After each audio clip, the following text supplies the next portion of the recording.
Right? So we left off with equation.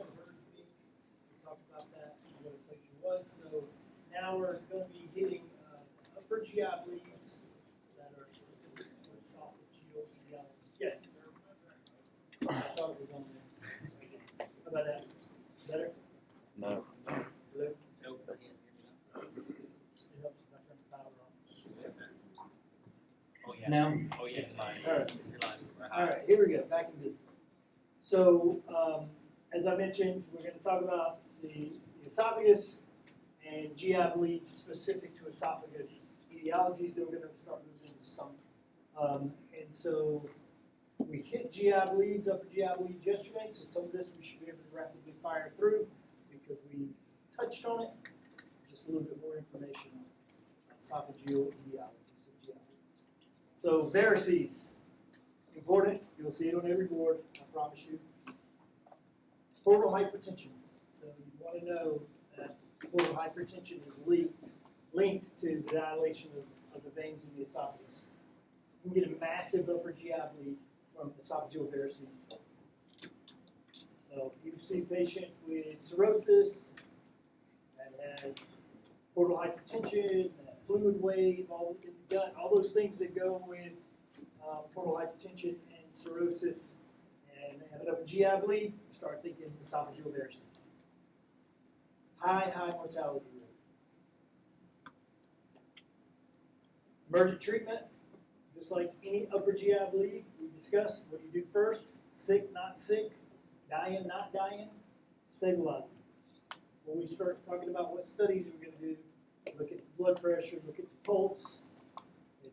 Just because it's from esophageal etiology doesn't mean it's any different than the overarching what we discussed for an upper GI bleed. Dying, not dying, stabilize them, and then start worrying about the cause and how to treat them. So we give them fluids. We talk about that stabilization if they're showing that drop in BP or that tachycardia. If they have portal hypertension, we're going to manage it. We're going to talk more about that in block 2. So you don't have to know the management at this point, but you will by the time we get to block 2, understand how we manage that portal hypertension for this class. Because the portal hypertension is what's leading to the varices, just know what we would do after we stabilize the patient is look at managing the causes of their esophageal varices. Our good friend EGD is what we're going to use to identify and also provide some hemostasis once we identify the source of the bleed in the esophagus, all after stabilizing the patient. Follow on, obviously, we're going to look at trying to manage the portal hypertension and keep it from happening again, leading to a rebleed. A lot of times for Mallory-Weiss, for the varices, I'm sorry, not Mallory-Weiss, but for the varices, we're going to get a beta blocker on board. And surgical treatment will be a varicose band ligation. Here's just a picture on the right of those dilated veins that are ruptured. So now we move into Mallory-Weiss syndrome / tear. You'll see it written both ways. The slide says syndrome down on the body of the slide, and on subsequent slides you'll see it just references Mallory-Weiss tear. It means the same thing. Basically, forceful vomiting and retching. Lots of extra pressure on the esophagus from the forceful retching and vomiting. Then you're going to get that hematemesis of the blood coming up in vomit due to mucosal tears at the gastroesophageal junction. So it's just mucosal tears, which is going to separate it from worsening esophageal rupture syndrome, which is Borhave, which we'll talk about next. But that's a complete rupture of the esophagus. That's medical emergency time now. Mallory-Weiss is not much better, but it's just a mucosal tear. It's not an actual complete rupture of the esophagus. So the retching causes sudden increase in abdominal pressure, and almost always on your board you're going to see it and Borhave, it being Mallory-Weiss and the Borhave syndrome associated with a chronic alcoholic. That's usually going to be in your stem. Acute GI bleed, so they present with hematemesis. Ask about predisposing factors, i.e. alcohol. Once they're stabilized, that's the rule for all upper GI bleeds, no matter what's causing them, then we're going to do a EGD, an upper scope. And while we're in there, the beauty of the scope is now we can treat it with endoscopic hemostatic agents. We can either put some vasoconstrictive agents such as epinephrine in, and cauterize it, we can put a clip on, we can band it. So the EGD is what gives us the ability to see where the bleed is and then treat the bleed after the patient stabilizes. So here's just a visual representation to showing you where the tear is happening at the mucosal layer, right at the junction of the esophagus and the stomach, which we talked about yesterday, how we can get changes there from chronic GERD, right, at that Z line, where the two meet. So that's the common place that the esophagus is going to tear from the forceful retching environment. So here's the worsening syndrome, moving into Borhave syndrome. Full thickness esophageal rupture. High mortality rate, medical emergency, medical surgical emergency in every way you can think of. Can be caused from trauma. You can have a trauma to the throat that can cause a rupture. Can be from caustic chemical ingestions, or once again the severe retching and vomiting. This is shock, pneumomediastinum, and general badness. Surgical emergency. Death is around the corner if this patient doesn't get to surgery soon. And here's just a visual of the Mallory Weiss versus the Borhaves. And there's a classic sign over there of heart auscultation on the slide that you can hear that crunching sound due to that air, that pneumomediastinum. All right, now, esophageal cancer. Pretty rare. It does have a higher affinity for males, 3-to-1, males to females. And the reason it's very rare, so often it's going to be diagnosed very late. So when you encounter esophageal cancer, normally your patients are already in an advanced state of carcinoma. Actually go see someone because it progresses kind of undiagnosed without a lot of signs and symptoms. And then when the patient finally comes in and starts having problems, if it's from esophageal carcinoma, it's pretty advanced cancer state. Maybe squamous cell or adenocarcinoma. And as I said, may present late with an advanced disease. Risk factors, tobacco, obesity. And then we talked yesterday about GERD leading to that Barrett's esophagus, those changes in the cellular mucosal layers there at the bottom of the esophagus, at that Z line where it's running the stomach, that chronic acid exposure starts to cause dysplasia. And if it gets farther down the line, we're actually going to get the Barrett's leading into an esophageal carcinoma.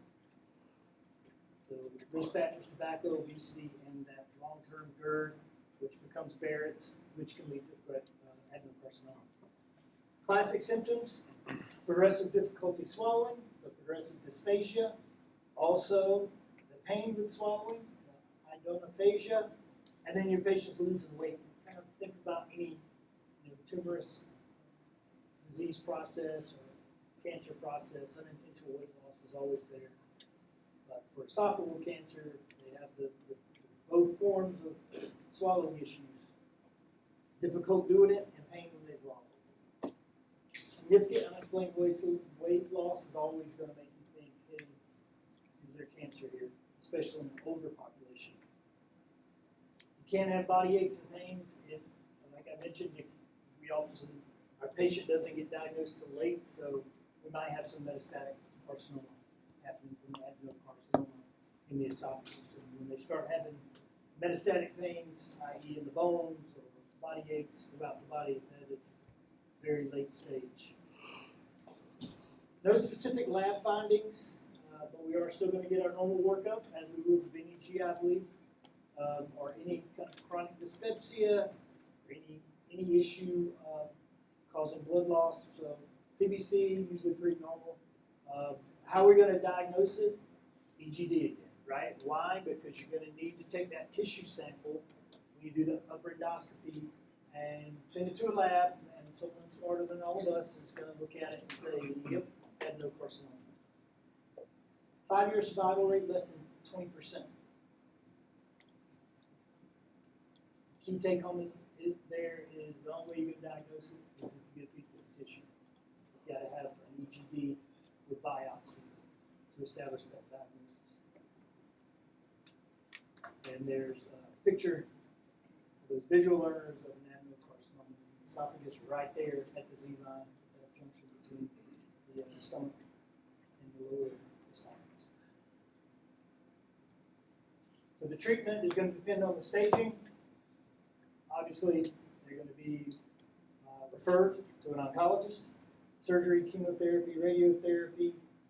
If we're already at METs, it's going to be a little bit of all of the above, but still, in 5 years, only 20% of our folks are going to make it, or a little less than 20% once they're diagnosed with esophageal carcinoma. All right, that brings us to the memory jogs for esophageal disorders. They're there for you. I won't go over them in place class time now. Use them for studying. You know by now what they're about.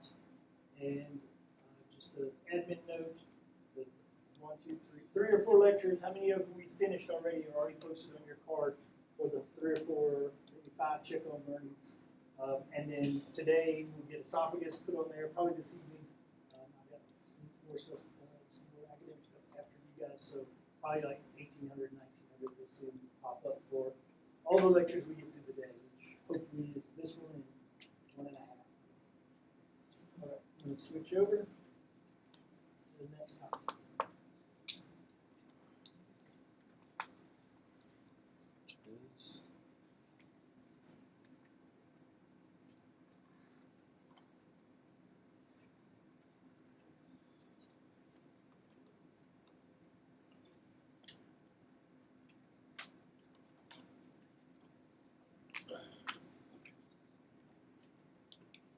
All right, so now we're just moving down out of the food tube into the food bag, right?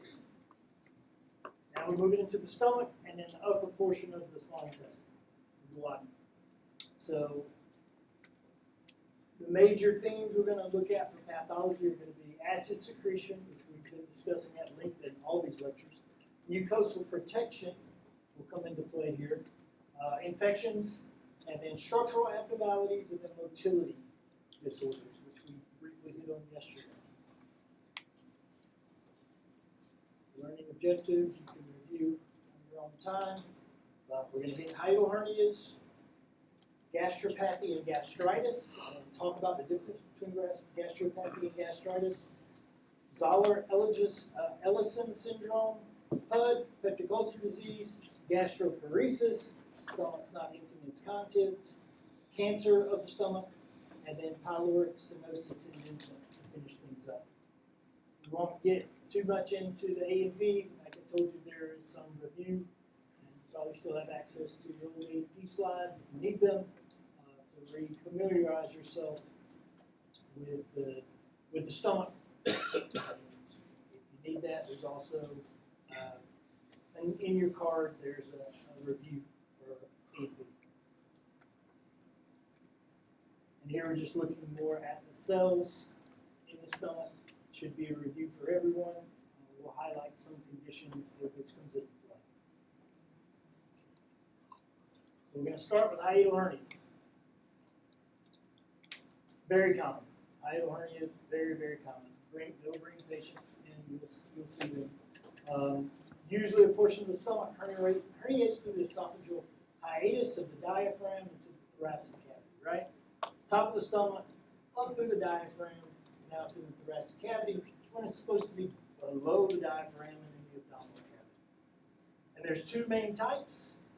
That's your sliding, which means it comes up and goes back down into the abdominal cavity. It comes back up, goes back down. Slides above and below the diaphragm into the cavity, into the abdominal cavity or up above the diaphragm. And then there's paraesophageal hernia, and we'll talk about that specifically on a few slides. Usually hernia is asymptomatic. Hiatal hernias are asymptomatic. Incidental findings, a lot of times. They can become important because they give you GERD symptoms. So you can add this back to the list of things that can look like GERD.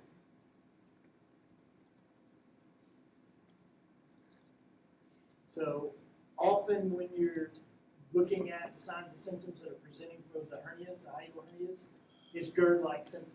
So it needs to be in your differential with that epigastric pain or that retrosternal pain. Sliding is most common. So the type 1 sliding hernia, the gastroesophageal junction moves upward above the diaphragm, as I said. Specifically, the part of the stomach that comes up above the diaphragm is the gastroesophageal junction.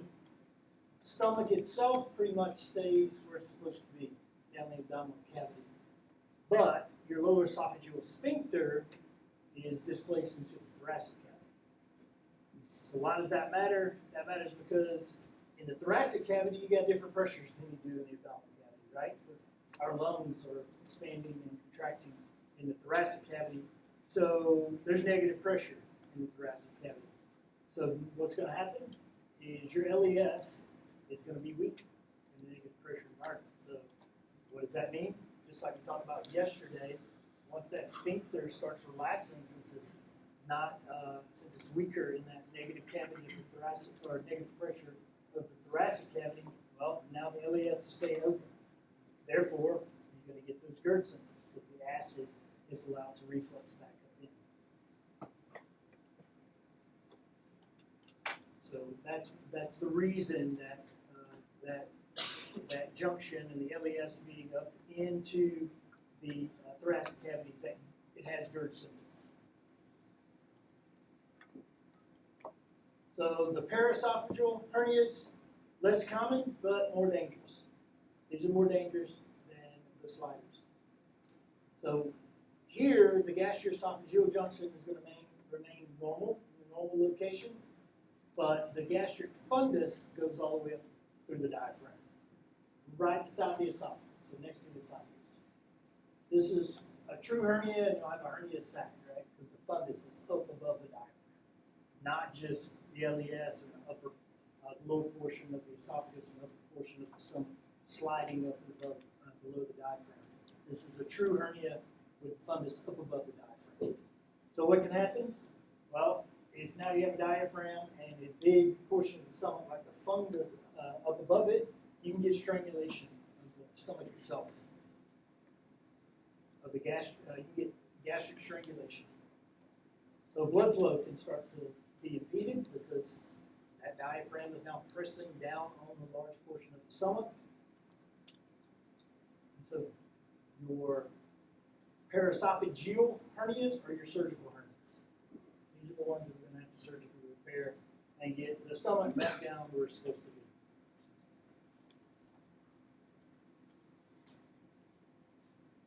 And here's just a visual of the two things that I just discussed.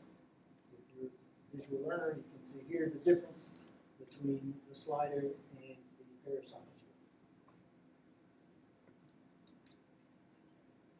So most, as I mentioned, most hiatal hernias are asymptomatic. GERD are the symptoms you're going to see, which are, no surprise to you all at this point, heartburn, regurgitation, dysphagia, and chest discomfort. Sounds a lot like GERD, sounds a lot like PUD, but keep hiatal hernias in your differentials. Usually physical, normal. A lot of times, you're going to find the hiatal hernias incidentally because you're working up GERD or PUD. So they get to the point where they need an EGD and then they go, oh, okay, well here's our real problem. Incidental findings usually during evaluation for reflux, diagnosing hiatal hernias. You do need to know this for boards. Should be on your slide there or the next slide, but the most sensitive test for hiatal hernias is a barium swallow. You're usually going to find it on the upper EGD, but to confirm it, the most sensitive test is your barium swallow. That will be on every board you see as well. You will often find them during endoscopic evaluation. But then what do you do to confirm it? Get the most sensitive test, barium swallow. Wrong direction. There we go.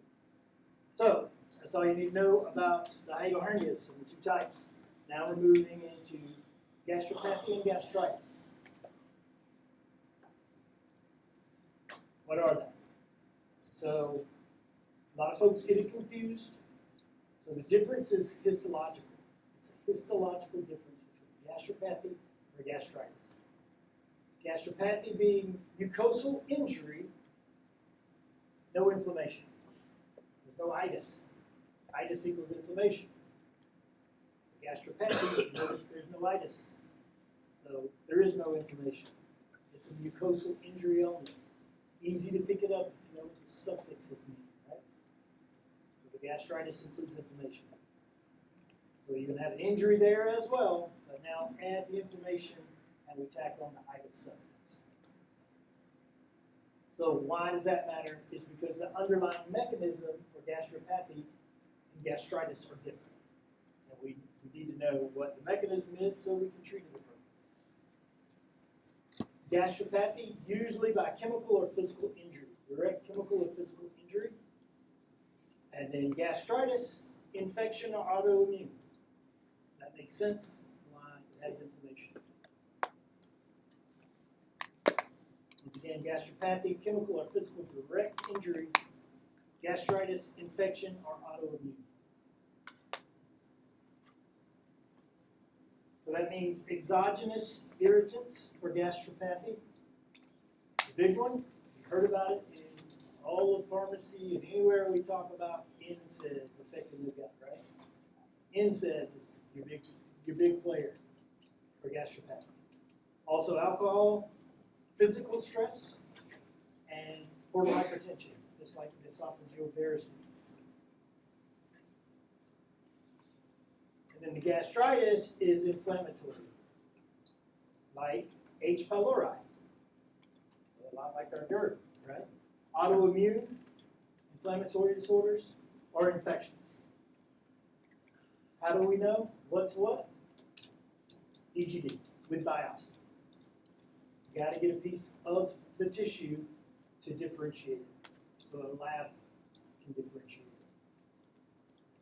But just remember the differences between those two, and think about the big players for gastropathy, which is injury without inflammation. That's when you're going to start looking at alcohol and NSAIDs and physical stress. So we have erosive and hemorrhagic gastropathy. So we talked about the difference between pathy and itis. Now within pathy we have subcategories: erosive and hemorrhagic. So with the erosive gastropathy, there's damage to the mucosa that can lead to erosions or bleeds. That's your NSAIDs. It's your alcohol, or your severe physiological stress. Your whole list is there. And as I mentioned, portal hypertension, again, just like esophageal varices. So in the hospitals, you'll often hear this erosive gastropathy referred to as stress-related mucosal disease. Why? High-risk settings, people on mechanical ventilation, right? They're not breathing on their own. They're trauma patients, they're burn patients, they're septic patients. So that high stress-related mucosal disease is talking about significant physical stress, i.e. these patients are sick, and we're having to do a lot for them as far as their airway goes. Mechanical ventilation, they've had a lot of surgery, they've had trauma or burns. So that's going to lead to erosive and hemorrhagic gastropathy. But your NSAIDs and alcohol are your two biggest players. Believe it or not, with gastropathy, a lot of times these patients are asymptomatic, many of the patients are asymptomatic. And if they are symptomatic, it looks like GERD again, right? Epigastric discomfort, but they also have some bloating. Usually you have nausea here and some anorexia, right? So not wanting to eat. Usually minimal exam findings with your erosive hemorrhagic gastropathy. Once again, how are we going to diagnose it? We're going to have to get down and take a piece of tissue and look at it. And a lot of times that's going to be done anyway because it's presenting like dyspepsia, or you're having a little bit of an upper GI bleed, or it's presenting like a PUD. So you'll find it, or when they do the EGD, they'll see the inflammation, or they'll see some erosions, and then we take a piece of it, and once again, that's how we diagnose it, make a definitive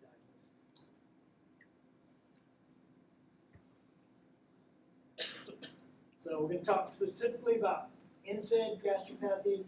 I know you've had it. You've probably been tested on COX-1, COX-2, prostaglandin, probably like 5 times at this point, right? So we're not going to hit it too hard. I'm assuming you have that base understanding of how NSAIDs work and their pathways. But just remember, NSAID-induced gastropathy, one of the most common causes of stomach injury. Usually it's going to be your COX-1 inhibitors. And guess what? It's stuff that your patients may be buying over the counter and taking every day. And forgetting to tell you in the history that they're doing it. Aspirin, ibuprofen, naproxen, indomethacin, diclofenac. So this is something that folks just carry around or have or get and take indiscriminately, and they don't know that it's the number one cause of a gastric injury, those COX-1s.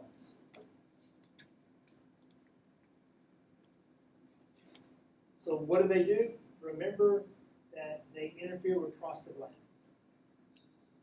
And what do prostaglandins do? They protect the gut. So when you're stopping, interfering with the thing that's supposed to be protecting your gut, there's less gut protection, so they lead to inflammation, they lead to gastropathy. So no inflammation, that would be gastritis.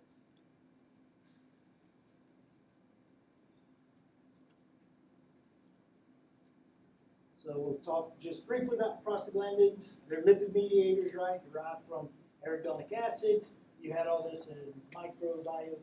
So just a refresher, the take-home point is they are interfering with prostaglandins, and so you're losing gut protection. And that's how you get gastropathy from NSAIDs. Your gut is no longer, the mucosa of the stomach is no longer being protected. That's the problem with NSAIDs, specifically COX-1. So the effects that prostaglandins do, they increase secretion, they increase bicarb secretion, they improve mucosal blood flow, reduce acid back diffusion. All that means they're protecting the stomach and the gut lining, and then if we put a COX-1 on board, they're not doing that so well, putting our gastric lining at risk. And remember, the COX-2 is not so much gut, right? We worry more about the cardiovascular with the COX-2s. And that's your Celebrex. Here's the NSAID mechanism of action. I'm not going to ask you any questions about the mechanism of action. Just know that NSAIDs, specifically COX-1s, interfere with prostaglandins.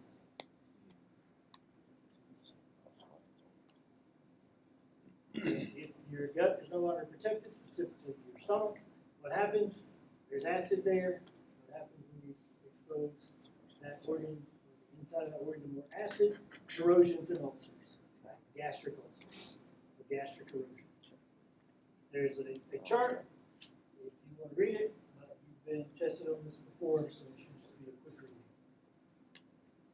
So the most common symptom when it's NSAID-related gastropathy, dyspepsia, right? Dyspepsia, which is what? First lecture, Tuesday, dyspepsia. Remember, it's a symptom. Burning, epigastric discomfort, indigestion, bloating, and then I gave you also a few key findings when you should think it's dyspepsia, right? Related to meals,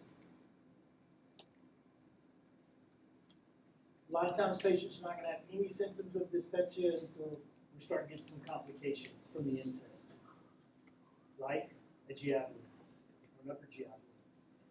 So the most effective intervention, guess what? NSAIDs are causing it, take them off NSAIDs. Right?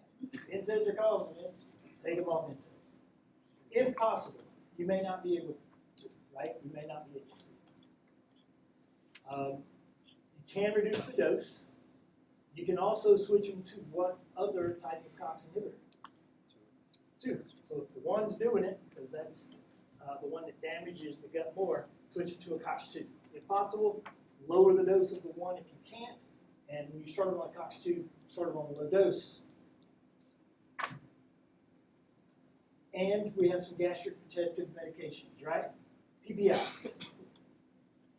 So just like we use PPIs for GERD, we can put some PPIs on board to help protect the gut for about 4 weeks. A lot of folks, if you're going to put a lot of clinicians, when they put somebody on chronic NSAIDs for OA or whatever condition they're having on, they're going to go ahead and write them that PPI right up front. Get out in front of, don't wait until the patient presents with an erosion, an ulcer, or GI bleed. Keep them on the PPI for about a month.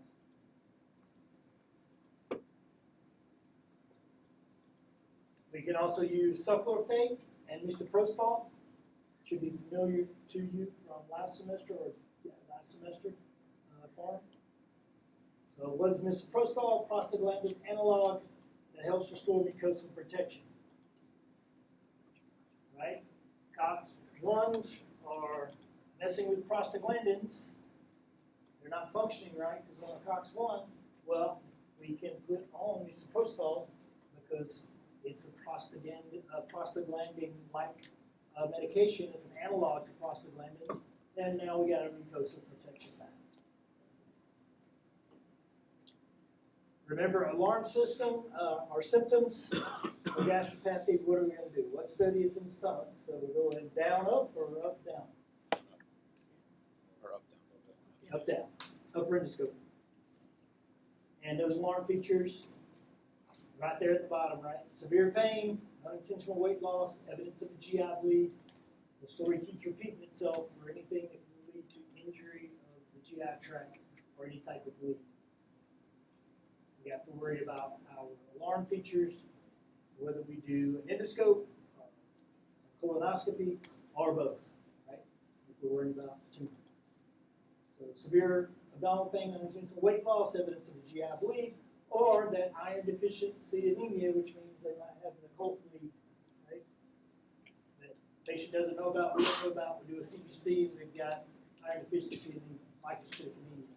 So let's get a scope. Any of those alarm symptoms with gastropathy or even without, upper scope, endoscope. So now we'll talk specifically about alcohol. Like I said, the other big player for gastropathy besides the NSAIDs is your alcohol.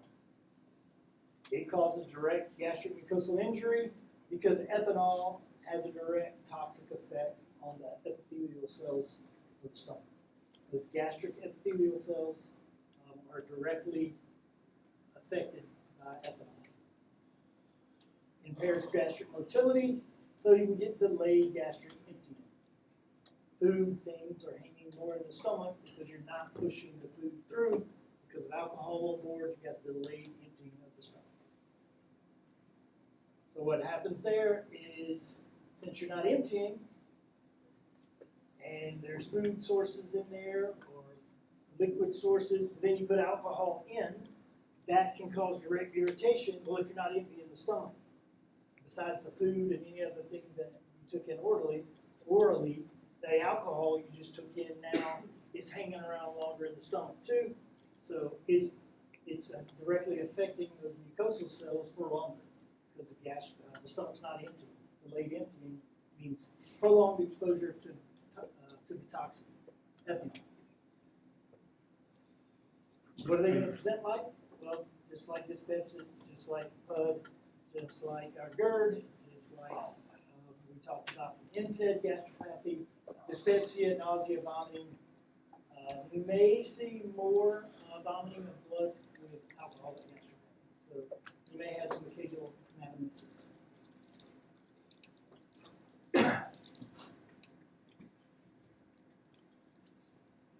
Makes sense that you're going to see it if it's alcohol caused, and you're going to see it with people who drink a lot of alcohol, chronic alcoholics.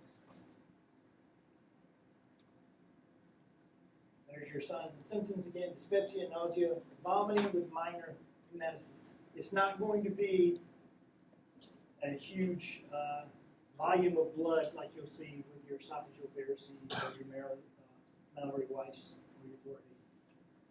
It's going to be small amount. Same treatment. So NSAIDs cause gastropathy. We stop NSAIDs. For your alcoholic, what do we need to stop? The alcohol. Is that going to work? Maybe, maybe not. But we have to get them off the alcohol. That's the toxin that's giving them gastropathy. So the cornerstone would be stop drinking. May not help. I would want to encourage that alcohol cessation. Get them help to do so if they need it. But we can also now suppress the acid. So what can we use? H2 blockers, so acid blockers, H2 blockers, or PPIs. And about the same time frame that we just discussed with the NSAIDs. A little bit longer with the NSAIDs, but the histamine blockers or PPI try for like a month. What does a month do? Well, if they're not drinking and you have one of the PPIs or the H2 inhibitors for a month, well, now we have mucosa that can recover. If symptoms persist past a month, guess what they get? Upper, EGD, upper endoscopy. All right, so now there's stress gastropathy. We talked about some of the causes, but these are your really sick pieces. They're critically ill, hospitalized, and respiratory failure, mechanical ventilation, coagulopathies, severe trauma, burns, sepsis, and we talked about all those. So the highest risk of bleeding is going to be with your coagulopathies. Okay? If you're not clotting correctly, then obviously you're at high risk for bleeding. And then number 2 on that list is going to be respiratory failure with mechanical ventilation. So just think severe physiological stress. Because gastric mucosa is not getting enough blood supply. If it's not getting the right amount of blood supply, there's not enough prostaglandins being produced, so there's not enough protection on the gut, leads to stress gastropathy. There's no defense. As I mentioned, critically ill patients, what are we going to do? A lot of times we're going to go ahead and give these patients an IV PPI. Bedridden, we give them a gastric acid suppression IV PPI. Occasionally, an IV H2 blocker, you're going to see more than likely the PPI. If the bleed is developed, then we'll actually put them on a continuous PPI infusion. What do we do first? Stabilize them hemodynamically. And then we do an endoscopy. If the patient can take oral medications for stress gastropathy, a lot of times we put on sulfur if they can. I would know that. What does it do? Sulfate? It coats the stomach. So you're protecting it. You're protecting it because these patients are sick and under that physiological stress. So since they're not making enough prostaglandins to protect their own gut, we can put on sulfate, and now we can protect it through a medication. If they can take oral meds. Right. Another cause, portal hypertensive gastropathy. Well, we know portal hypertension can cause an upper GI bleed called esophageal varices, but now we're going to talk about gastropathy from portal hypertension. So, once again, high pressures in the liver, portal hypertension, usually cirrhosis. So what happens is that increased portal pressure, the liver blood supply is going to also, with the increased pressures, put congestion on your gastric capillaries and venules. So the increased pressure from the liver, now we got congestion of the gastric and capillary venules. So what happens, you get a fragile mucosa,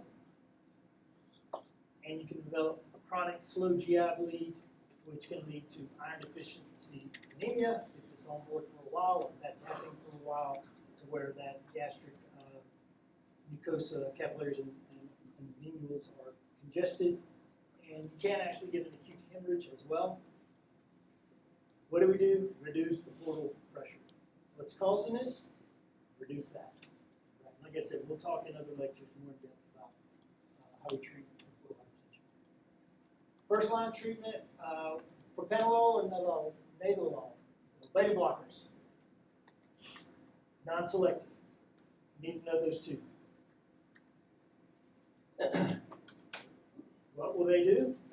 Lower the portal pressures. So they reduce the venous pressure and they decrease the bleeding risk because you're taking that congestion off of the gastric mucosa. So you said propranolol and which one? Nadolol. N-A-D-O-L-O. N-A-D-O-L-O-L. O-L-O-L. I thought it was on your slide, but those are the main two. Might be on the next slide. So how to long-term management, what are we going to do? Treat the portal hypertension and the liver disease. Okay, so now we're moving into our old friend H. pylori. This should be a review, but you have it in almost every class that talks about anything GI, any pharm class, because it's a very important concept, right? Lots of folks have it, and not a lot of folks get treated for it, so we can do a lot of good by actually treating and testing and then retreating for H. pylori infections. So for H. pylori gastritis, we know it's a gram-negative spiral bacterium. We're not going to ask you that micro question again, right? But what does H. pylori do? It just colonizes the gut, right? The gastric mucosa itself. So it produces enzymes that allows it to proliferate, if you will, in acid. So H. pylori produces these enzymes, and they can hang out in the acidic environment of the stomach and do their thing and lead to ulcers. So the organism causes chronic gastric inflammation. So you get infiltration of neutrophils and lymphocytes. I'm not going to ask you down to that cellular level what they're doing. Just know that they colonize the gastric mucosa. But what does that lead to? Gastritis, ulcers, peptic ulcer disease, gastric ulcers. What is the difference? Just where they're located, right? In the stomach. It can also be the gastric cancer, prolonged exposure. So a lot of folks are going to have no symptom whatsoever. If they do, it's dyspepsia. That's why we talked about no alarm system symptoms with someone who presents at a certain age, not the elderly, but if they present under 60, new onset dyspepsia, we can always treat them empirically, and we can test them for H. pylori. If they have it, we can give them that triple or quadruple therapy. We retest them, and then if they don't respond and it's still positive, guess what we do? No for EGD. And that was all from yesterday. So when we talk about H. pylori, just know it's the largest percentage of peptic ulcer disease caused worldwide. But up to 35% of folks that have it are asymptomatic. The test, we've talked about it, right? The two tests that we like. But when do you want to test? Chronic GERD patients that don't respond to treatment. If you have a confirmed or suspected peptic ulcer disease patient, patients with dyspepsia that aren't over 60 with new onset, we can go ahead and test and treat. That's part of what we do for our empiric treatment for dyspepsia. If they're over 60, we're going to want to get them that new onset dyspepsia. We're going to give them that up here in the scope that we talked about yesterday.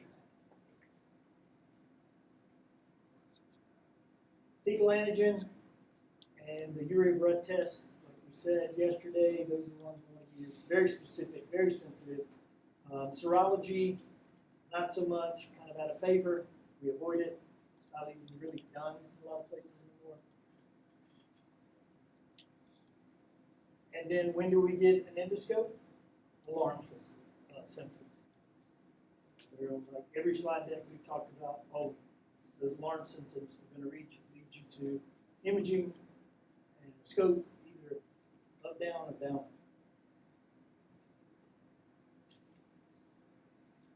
So guess what? For testing, you have to be off your PPI for 2 weeks. So we won't get deep down into the clinical management, but just know that if we're doing empiric therapy, we test before we start the PPI. Because if the PPI is on board, it messes up your test. So 2 weeks of PPI holiday, either when you initially test or confirmatory testing after you put them on the triple or the quadruple therapy, for at least how long? 2 weeks, right? So you have to treat for 2 weeks and be off the PPIs for 2 weeks, and then you can retest. That's how you get your accurate results. And just make sure they're off of their PPI for 2 weeks before that initial analysis, or else you can have to repeat. And you always want to confirm eradication of cure, and if you didn't get PGD up to this, if they test positive after you give them the triple or quadruple therapy, then we're going to have to give PGD. The eradication test, at least 28 days after completion. 14 days is kind of like the minimum. Usually 28 days after completion is when you're going to redo that test. And then, like I said, stop your PPI 14 days prior. So this is a good place for a break. Just take 10 minutes and we'll get back.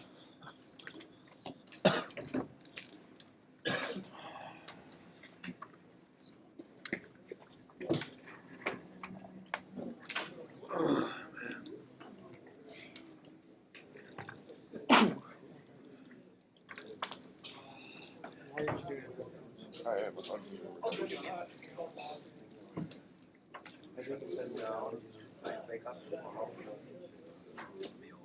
It's like, oh, you uploaded a virus. Good job. Well done, you idiot. You listen to your desk. Catastrophic failure, contacting owner, aka U.S. Army.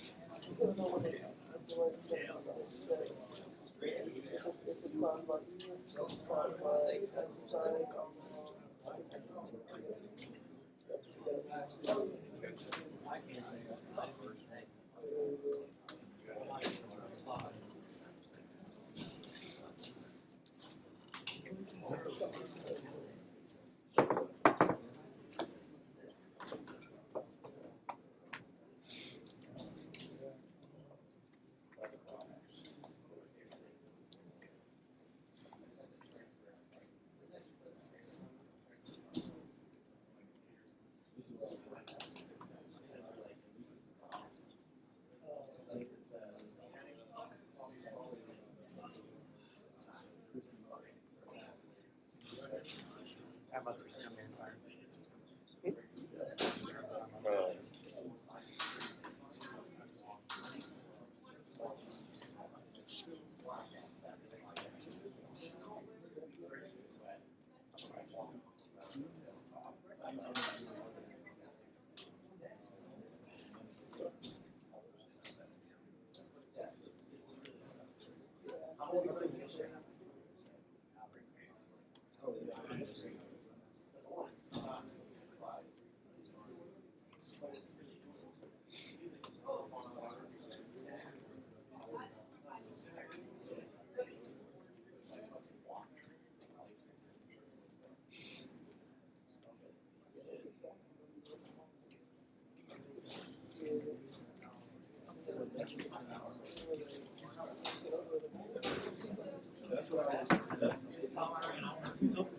That's the link.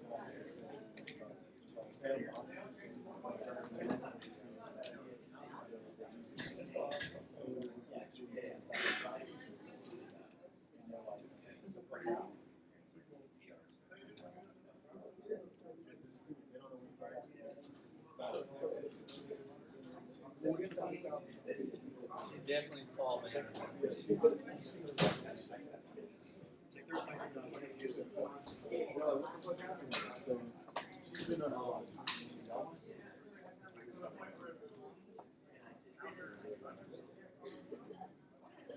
So responsible. Why did you bring it up?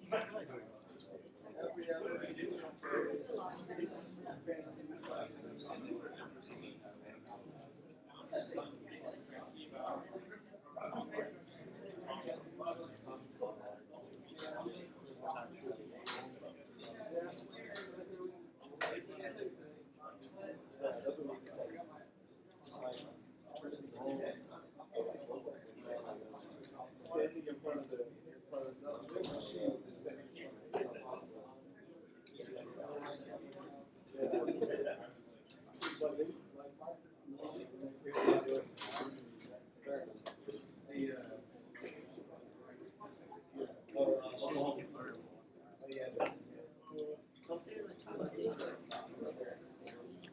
I'll do it. Excuse me, sir. excuse you. I know, right? That's it over here. It's crazy. It's titled. Titled, not grateful. Holy shit! This is a big ass grape, dude. It's the best GMO grapes. Yeah. Extra. You gotta forget supersized me grapes. They're probably full of water. That's injected water.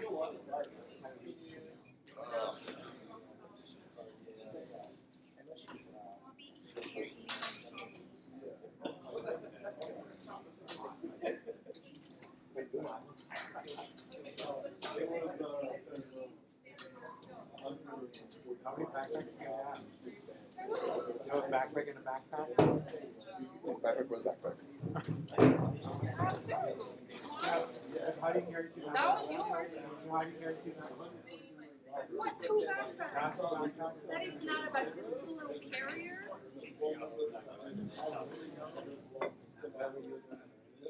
Are you okay, Bridget?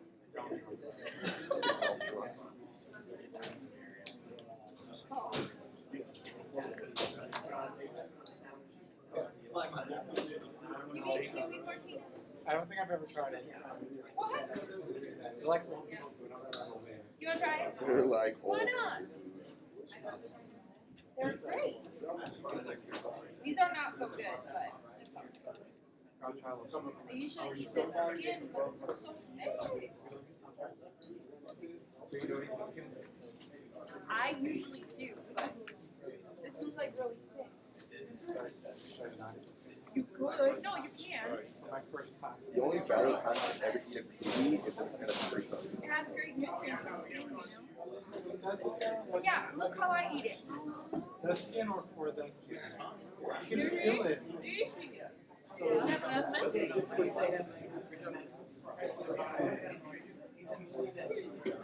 How was this?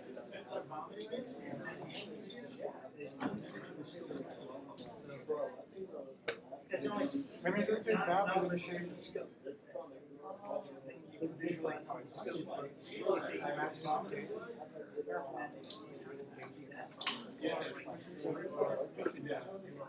Are you saying I prefer to you? I don't know if I have 5 and then.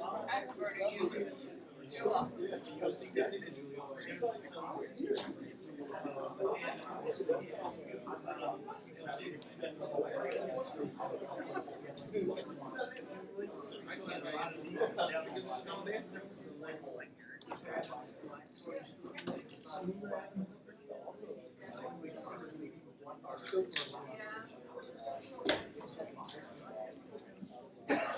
So there's signs and symptoms.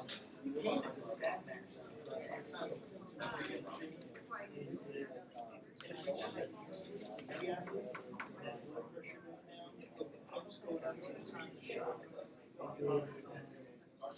Long term.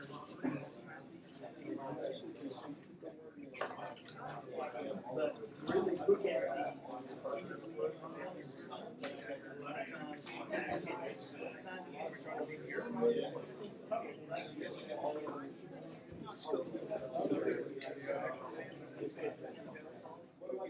So you're just looking at the sign.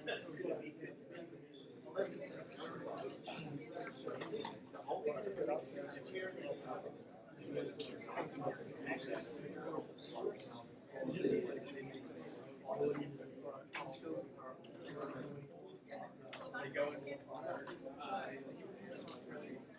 Usually not. Right.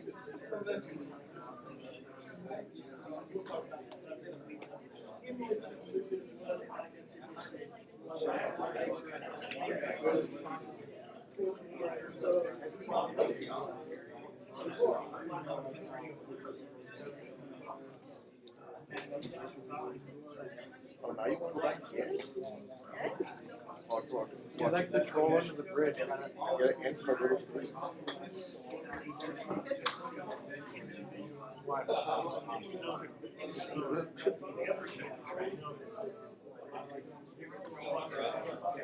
I used to tell Rod he looked like a troll.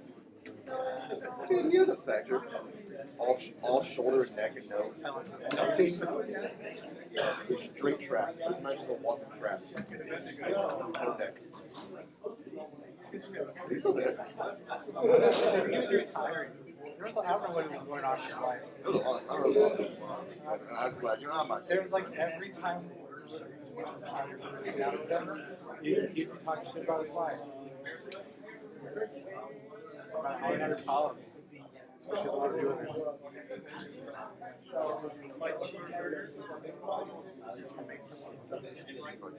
How can I heal?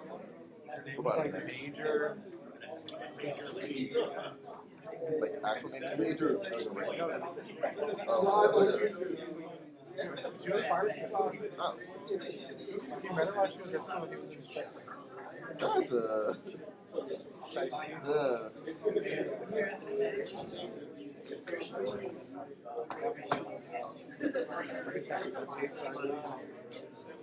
That's fuck Lil Ronnie Jones.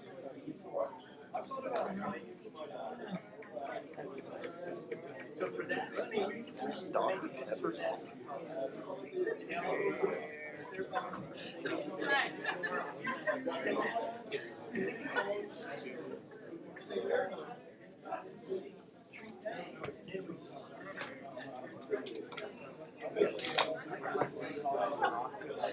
Oh yeah. How was he one of your booty calls? It's blocked. How did I become booty calls? I don't remember why I bought this. It's like a pilot based out of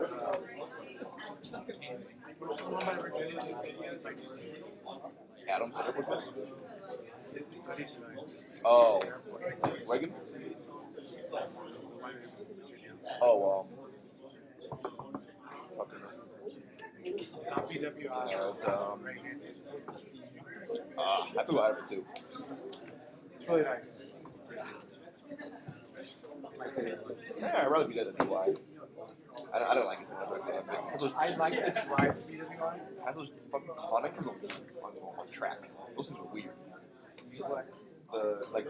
They have there's a train where the train's down. They have these big ass conics on tracks. They really want to get some I just like. all right, let's go ahead and get started back up. don't. So we left off with H. pylori. We talked about how we diagnose it, what signs and symptoms are, treatment. Right? We talked about it before. We talked about it in other classes. Triple or quadruple therapy. I mentioned yesterday triple therapy. Yes, you can get away with triple therapy. That's good. A lot of times you have to look at whatever area you're in, what the antibiotic resistance level is to the macrolides and to your penicillins. Or if the patient can't take the penicillin, then we're going to have to come up with an alternative, and that's when we look at quadruple therapy. So what do we do there? We add in some Pepto-Bismol, and then we change out the Clopro for tetracycline and the amoxicillin for metronidazole. So going to quadruple therapy, that's based on patient allergies or patient failure on macrolides. A lot of sources would say don't use triple if they've ever had a macrolide for any reason whatsoever, or they jump into quadruple. And then where are you going to get those, the local area resistant trait That's like your local public health, right? You're gonna get it from like your different agencies. The CDC is gonna publish one. Your local health department, for example, will publish what the resistance rate. So if you're in an area where the resistance rate to the macrolides or the penicillin is very high, just move straight to the quadruple therapy. Or once again, if they're having an allergy to either of those, move to quadruple therapy. So we're moving on to the next topic, atrophic gastritis. So chronic inflammation, where basically you lose the glandular tissue of the stomach. The gastric glandular tissue is lost due to chronic inflammation. So obviously an enzymitis, so there's inflammation. Most common cause, H. pylori, just like the most common cause for those ulcers. Less common, you can get atrophic gastritis from autoimmunes, long-term acid suppression. So if you have someone on H2 blocker or PPI, long term, with and at high doses, we can actually get inflammation leading to the loss of the gastric glandular tissue from that acid suppression. And then in elderly patients, it can just be idiopathic.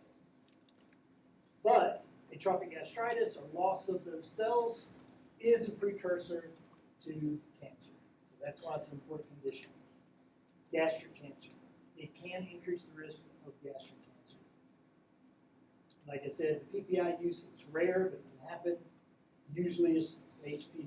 pylori infection that's not treated. Other types of gastritis, several, right?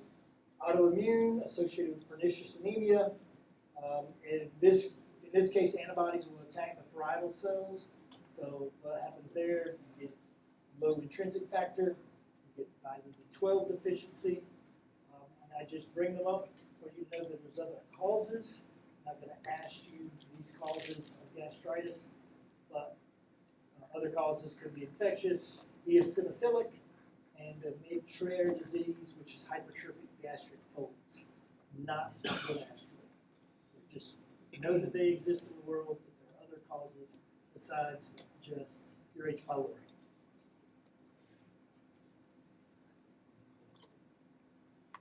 All right, so now we're moving into peptic ulcer disease. Two big classes.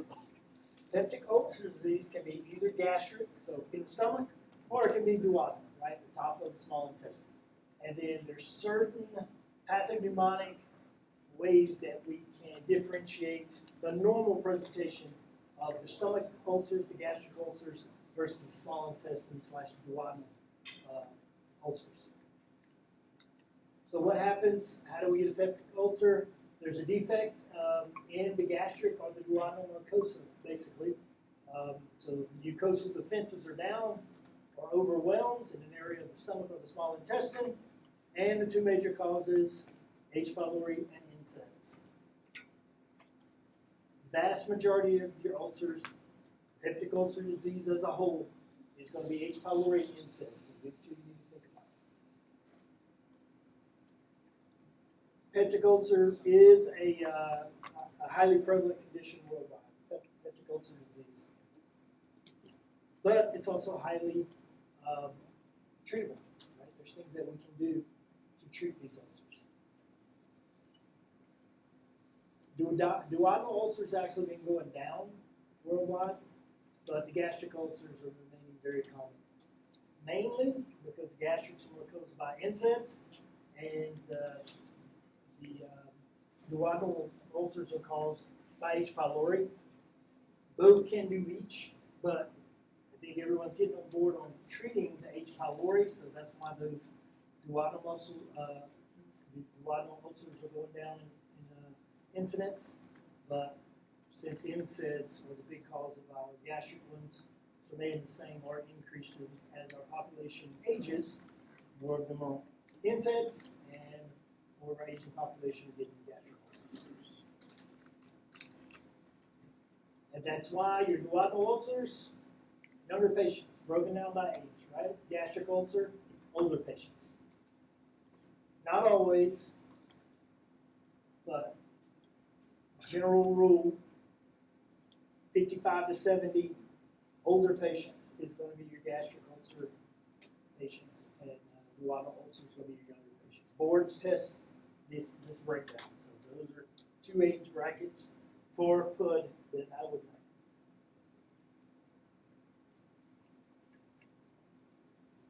Stratified by age when you're thinking ulcer. Etiologies, NSAIDs, and H. pylori. There is a specific syndrome we're going to discuss later in this lecture, hypersecretory condition called Zollinger-Ellison.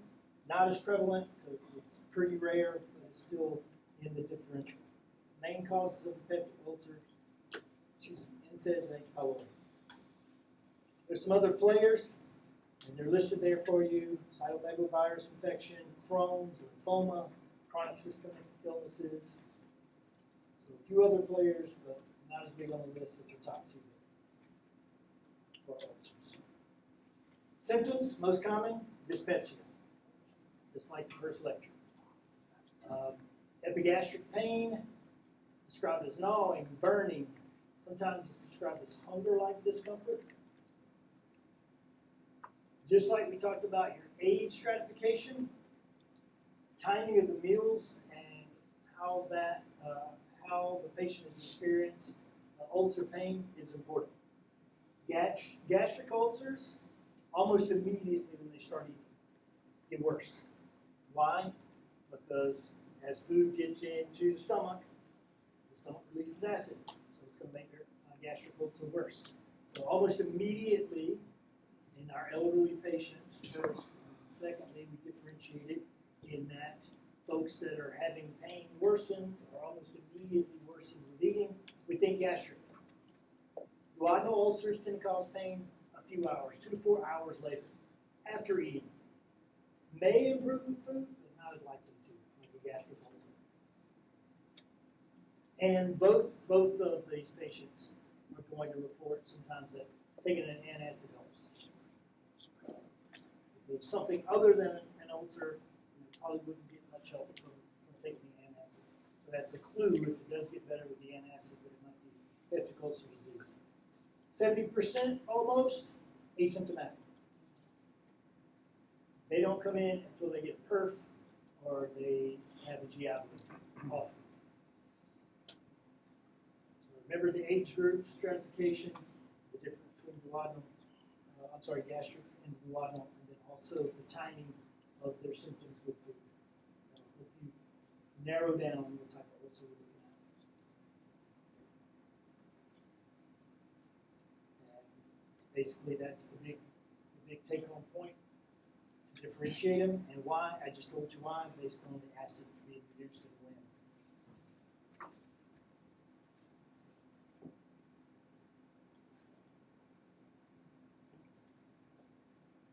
Always ask about inside use or prior H. pylori infection. I'm working up someone for peptic ulcer disease. History is critical in these patients. Alcohol, smoking, or if they had a previous ulcer, and then once again the top 2. NSAIDs and H. pylori. Think about your alarm signs, alarm symptoms, to where you want to move straight towards an EGD. Exams usually minimal, not see much. May have some epigastric tenderness with an ulcer. But even though the exam's benign, you can have some pretty serious pathology, pretty bad ulcers going on even with a normal exam. So what are our alarm symptoms, alarm signs? Obviously a GI bleed would be one. Once again, unintentional weight loss, iron deficiency anemia, looks like all of the other condition alarm signs or symptoms. Dysphagia as well, difficulty swallowing.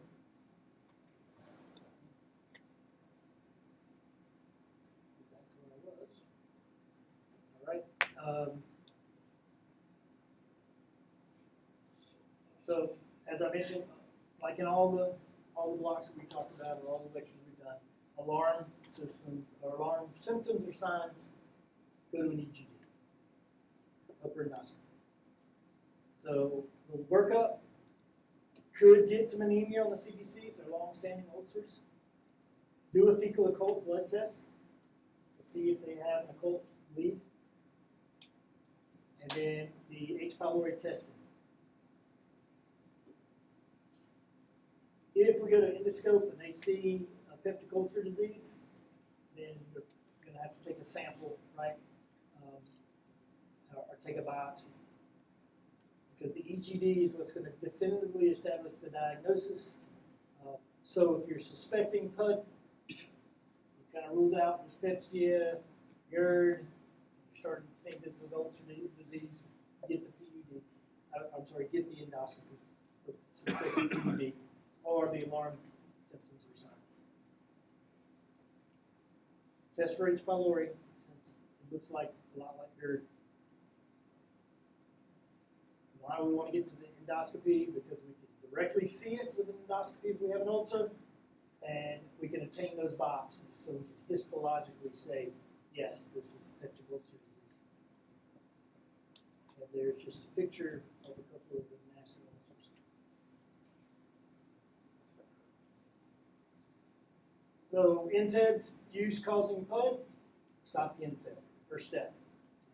Same concept we spoke about last hour. So low dose on your COX 1s, lower the dose, or if you can, switch it to a COX 2 selective, and then add that gastroprotective therapy that we discussed. Normally PPIs. And then there's just a reference back to the triple or the quadruple therapy we talked about for ulcers that may be caused by H. pylori. PPI is kind of the first line for the ulcer disease. So we're going to look at acid suppression, normally with PPIs.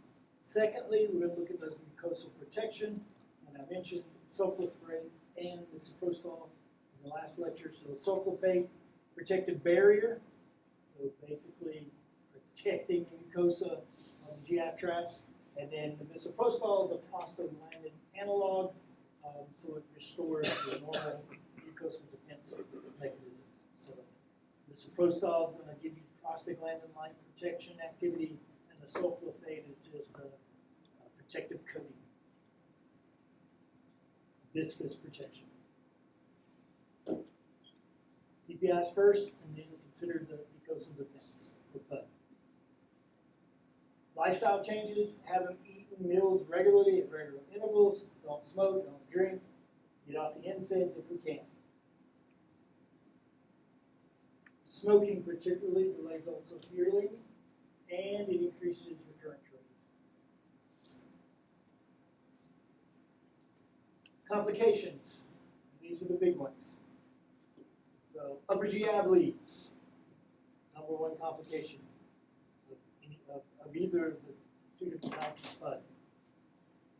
So in fact, a lot of times your patient have ulcers, what's going to bring them in for treatment is not going to be ulcer pain or GERD-like pain, it's going to be that upper GI bleeds.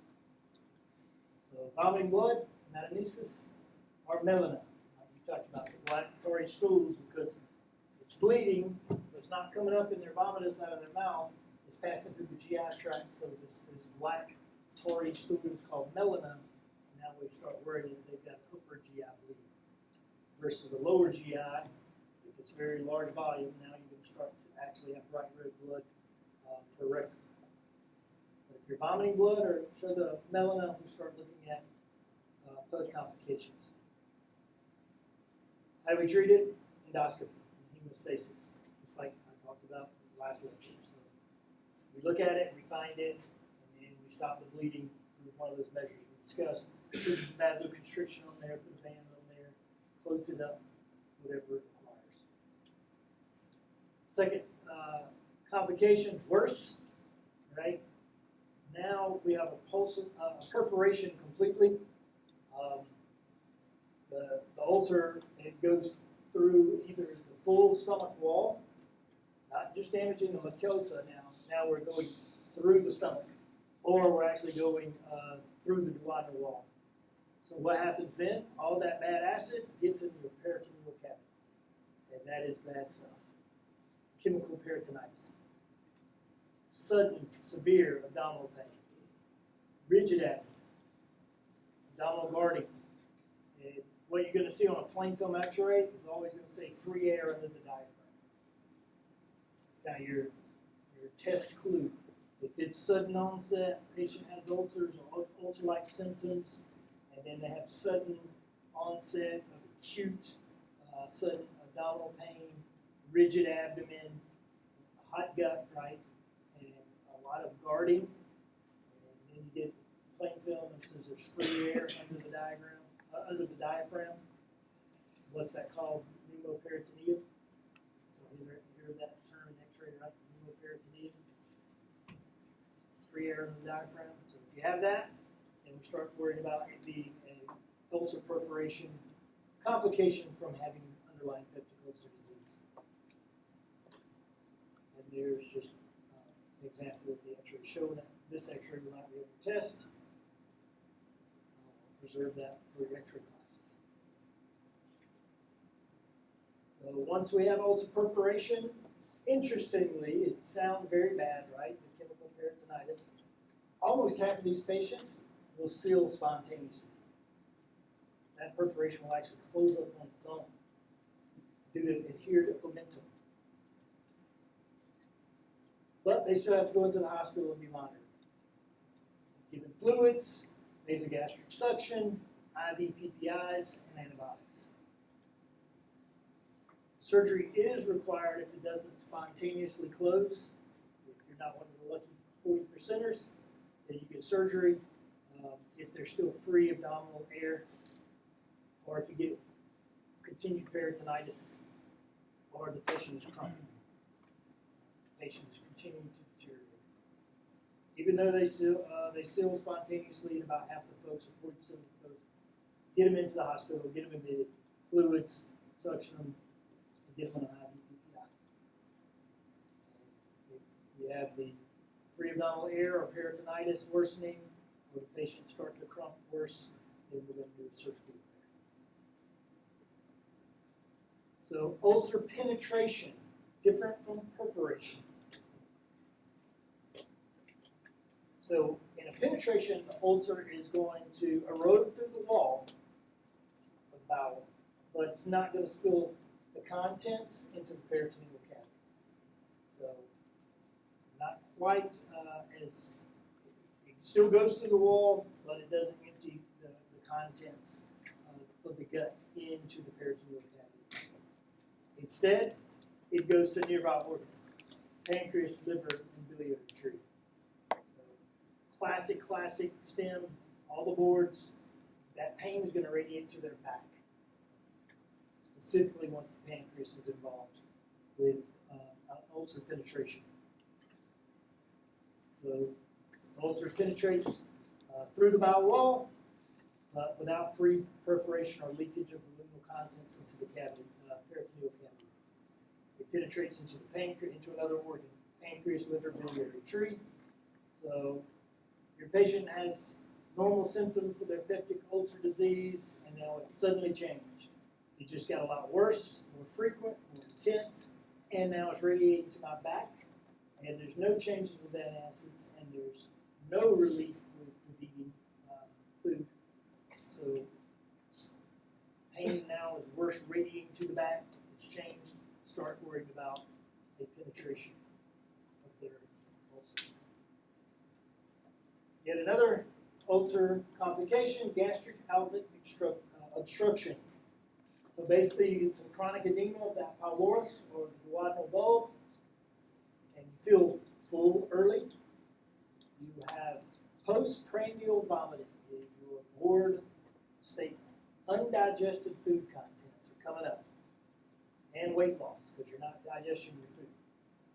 So with gastric outlet obstruction, you get that repeated inflammation, edema, scarring around the pylorus of the stomach, or the duodenal bulb, the small intestine.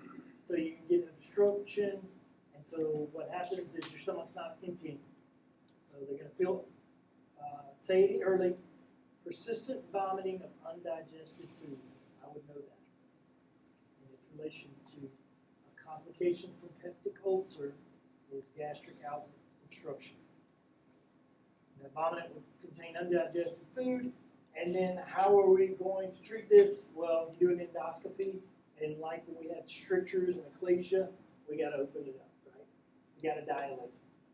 We got to dilate the narrow area that's closed due to the complication of inflammation and edema and scarring, which closed it down. Sometimes we have to actually do surgery here as well if the dilation from the endoscope doesn't work.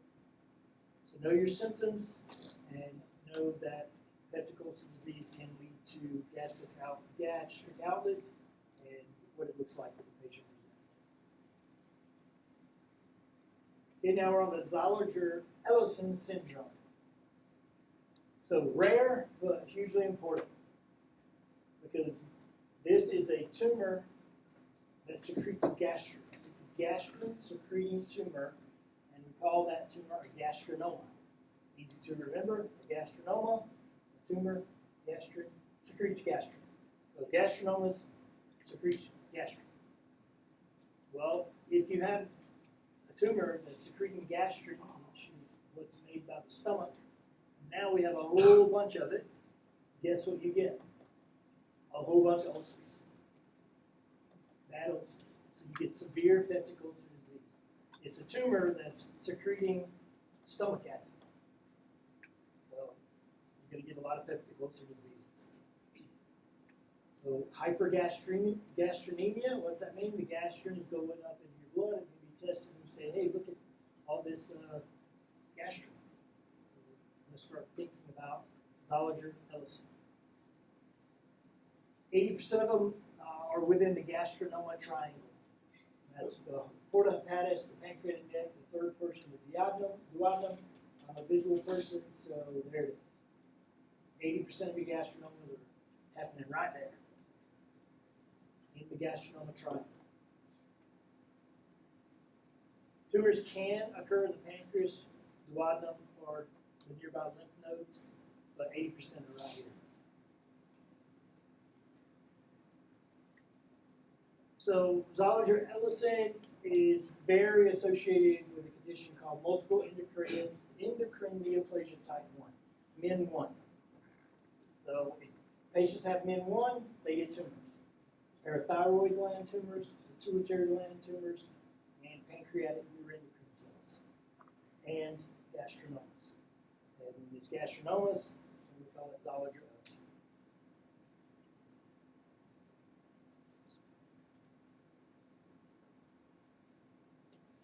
When do you want to worry about Zollinger-Ellison? Patients who have refractory peptic ulcer disease. If they're getting ulcers but they don't take NSAIDs, they don't have H. pylori when you test them. And, oh, by the way, N1 is congenital. So if they have family history of N1, I mean, it's, it's a zebra, so you don't start out looking for it. You're hearing folks who take horses. But if you've eliminated refractory peptic ulcers, NSAID use, negative H. pylori, then you can ask about the zebra, right? Hey, you got a family history of any kind of MIN syndrome? You ever heard of that? A lot of tumors and some of the endocrine organs or exocrine organs. Very rare. But if you can't rule in something else, then it's worth asking if you're getting a lot of ulcers and ulcer complications. If it's confirmed or if you've exhausted what you feel comfortable doing, obviously this is going to go to GI if the patient has Zollinger-Ellison. The big key here is that about 90% of Zollinger-Ellison folks are going to get blood. So now we're moving on. Gastroparesis, delayed gastric emptying. I mentioned it a few minutes ago, but you don't have a mechanical obstruction in this case. Normally, this is diabetes linked. If you see delayed gastric emptying with diabetic, start thinking gastroparesis. Those two are highly linked, especially on the abortions, they're highly linked. It's not hugely common, but it is hugely common in your diabetic patients. So 15% of your diabetic patients can develop gastroparesis. What happens there? You get an autonomic neuropathy from the diabetes, from the sugars, right? And so then your gastric delay and your gastric clearing is slowed down. gastric motility is slowed because of a neuropathy from diabetes. Also, folks that have complication or have a gastric surgery for some reason can have a complication that leads to gastroparesis because that vagus nerve can get nicked, aggravated, and now the gastric emptying isn't taking place how it's supposed to. Once again, the big key to know there is linked to diabetes, and there's no mechanical obstruction. What are you going to see? Cardinal symptoms: nausea, vomiting, early satiety, bloating, and upper abdominal discomfort. Kind of sounds like dyspepsia, kind of sounds like PUD, but it should raise your consideration if your patient's diabetic. Weight loss and malnutrition if it gets really severe. But usually it's kind of normal GI complaints, right? The nausea, vomiting, early satiety, bloating, upper abdominal pain kind of fits into a lot of the things that we've discussed this week regarding the upper GI tract, but more linked to diabetes. It's the key reason you want to key in on the fact that they're having these cardinal symptoms of gastroparesis and they're diabetic. Nausea, vomiting, early satiety, bloating, and upper abdominal discomfort. Like I said, weight loss, malnutrition is very linked. First step, rule out mechanical obstruction. Because that's more common than non-mechanical obstruction or mechanical obstruction and not gastroparesis. Usually physical exam, pretty benign. So we do an upper endoscope.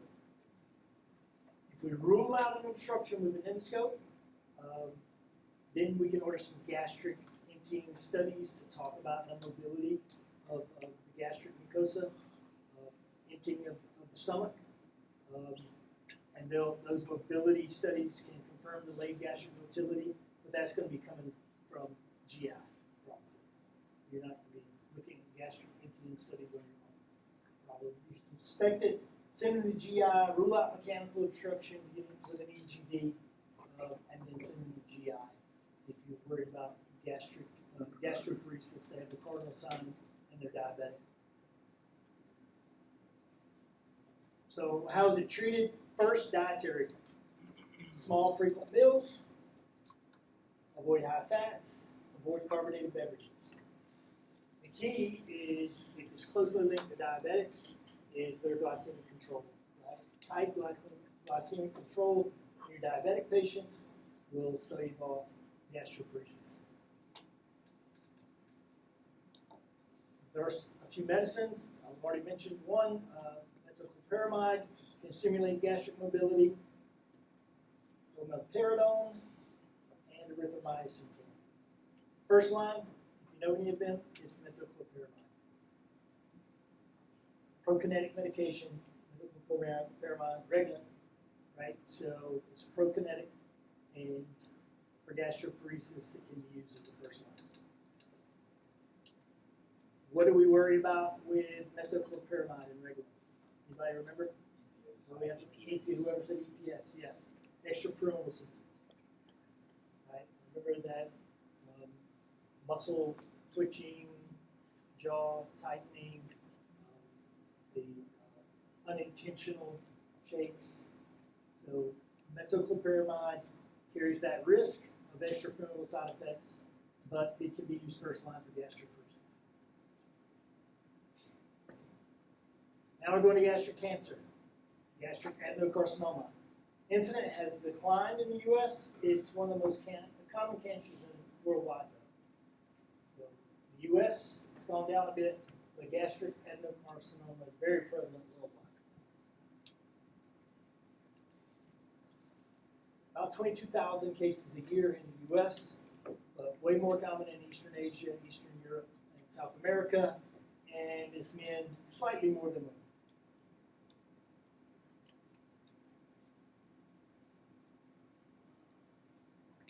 So just like we talked earlier, what happens with gastric cancer is what we also see with esophagus, that we usually don't get it until late.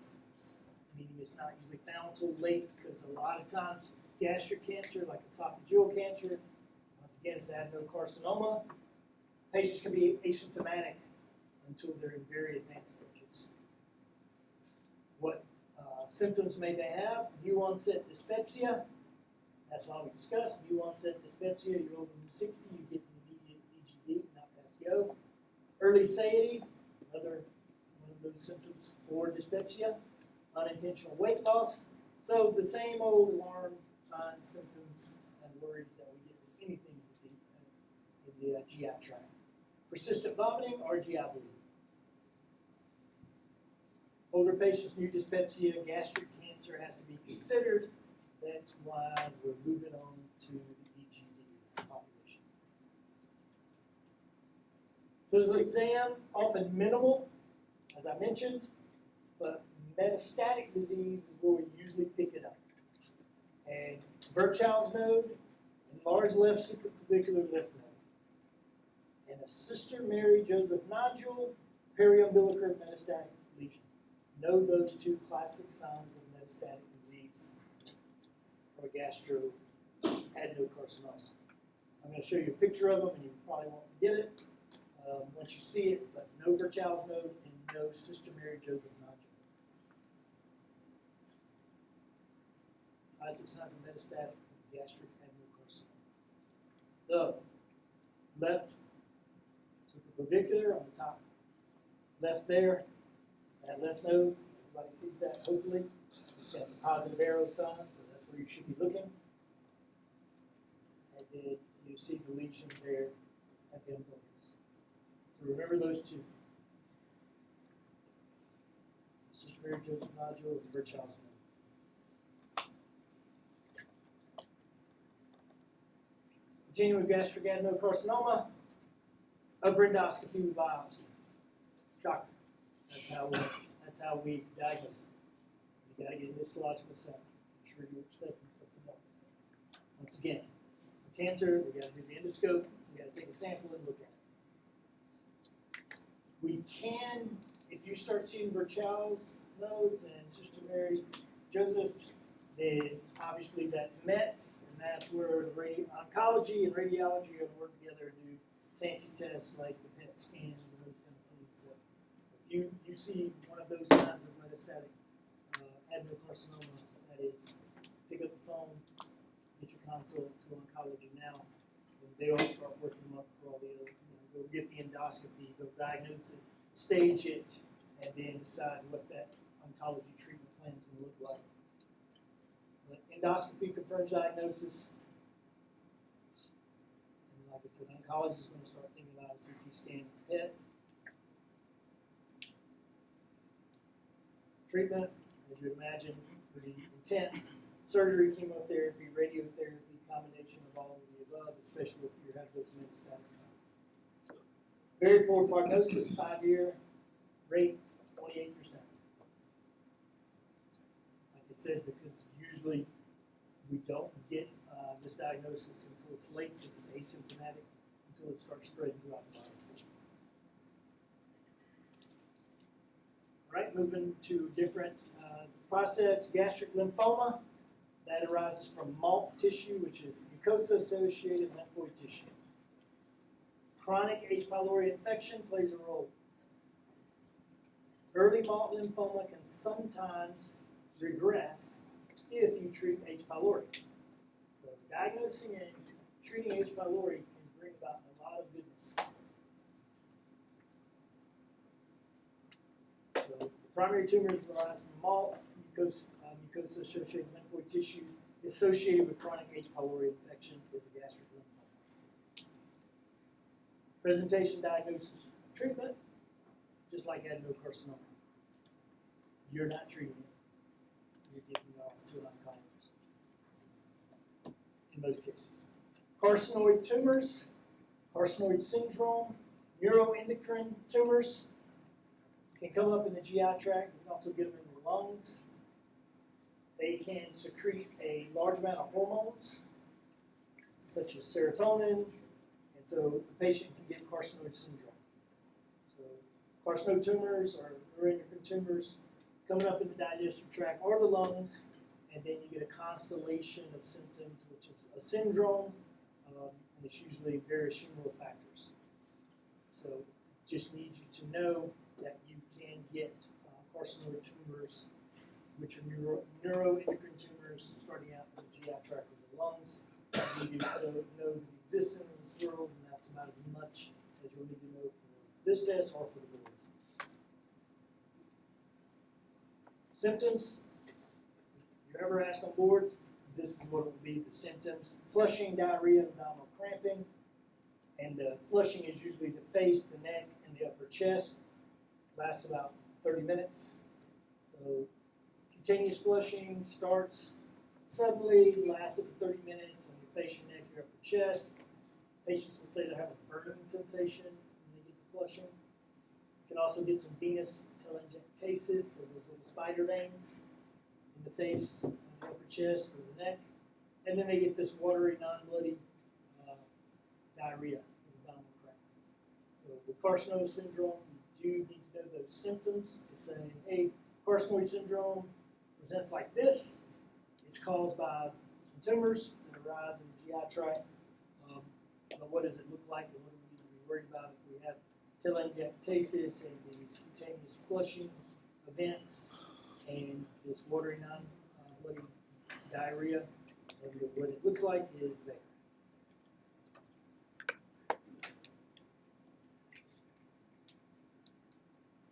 Quick note about kids, pyloric stenosis. This is a pediatric condition that you should recognize. It's an infantile hypertrophic pyloric stenosis. It's the long version of its name, but for short, pyloric stenosis. What happens? Pyloric muscle hypertrophies, causing gastric outlet obstruction. Classic patient is a 3 to 6 week old infant presenting with projectile vomiting right after they eat, and then they're hungry, persistent hunger after. So what happens if you projectile vomit immediately after you eat is you get dehydrated and you get undernourished. If you're a rapidly growing little human at that age, that's not good. We're talking 3 to 6 week old infants, they eat, they vomit, so they get malnourished, dehydrated, undernourished. Know the age group, if it's just a month or a little older, and as soon as they eat, they projectile vomit, and then they're hungry, they're whining, they're trying to eat. And it's because of narrowing or hypertrophy at that pyloric muscle. Physical exam is going to give you your classic board finding of olive mass in the right upper quadrant. That's that hypertrophy that you're feeling in the right upper quadrant of the pylorus. Olive sign associated with pyloric stenosis, specifically infantile hypertrophic pyloric stenosis. Right upper quadrant, olive sign is your hypertrophy pylorus. They eat, they vomit, and then we need to get this corrected, or else they're going to be malnourished, underfed. Abdominal ultrasound is how we're going to diagnose it. You should be able to remember that one. I think that's the first time we said the word ultrasound in like 8 hours, right? For the whole week. So, diagnosis of pyloric stenosis is confirmed with abdominal ultrasound. And then we do treatment, a pyloric myotomy, relieve the obstruction. We don't, surgeons do, pediatric surgeons do. These are little babies. Right, and then we're to memory job. So that's all I have for you today. I'll post the questions from